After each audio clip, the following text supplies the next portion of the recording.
So what is my burden as a minister of the gospel?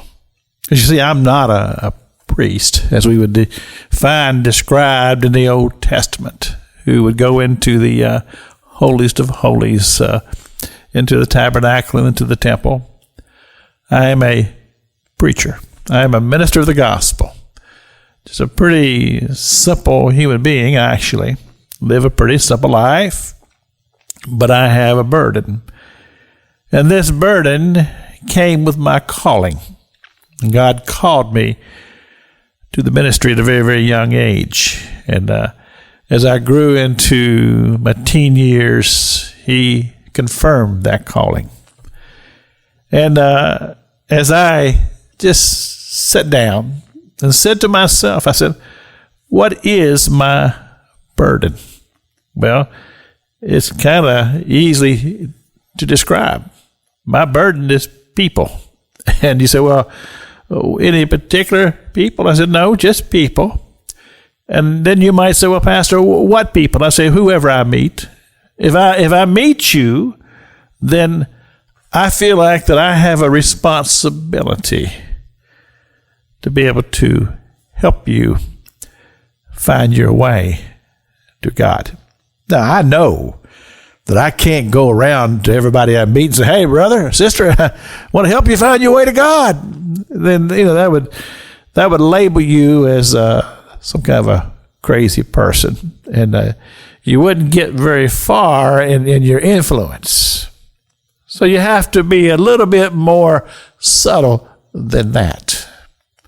But oftentimes, just a kind word, sometimes just taking a moment to hear what somebody may be saying to you.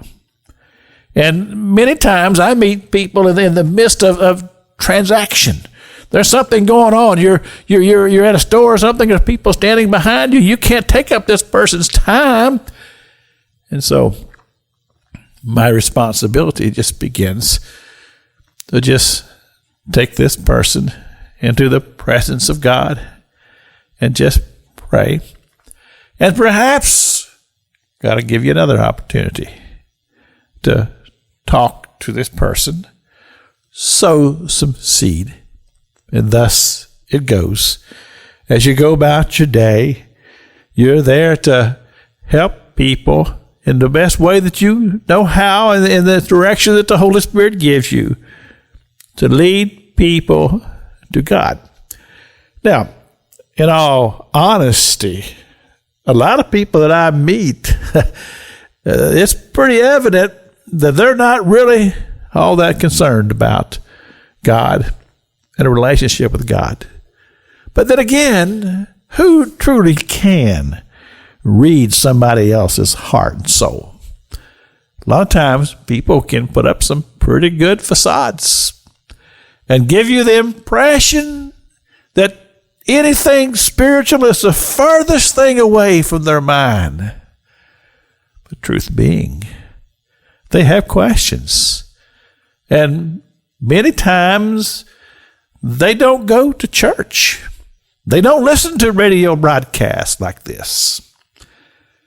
But they met you, and they met me. And who knows what God can do in times like these. This is Pastor Jack King with the gospel on the radio broadcast.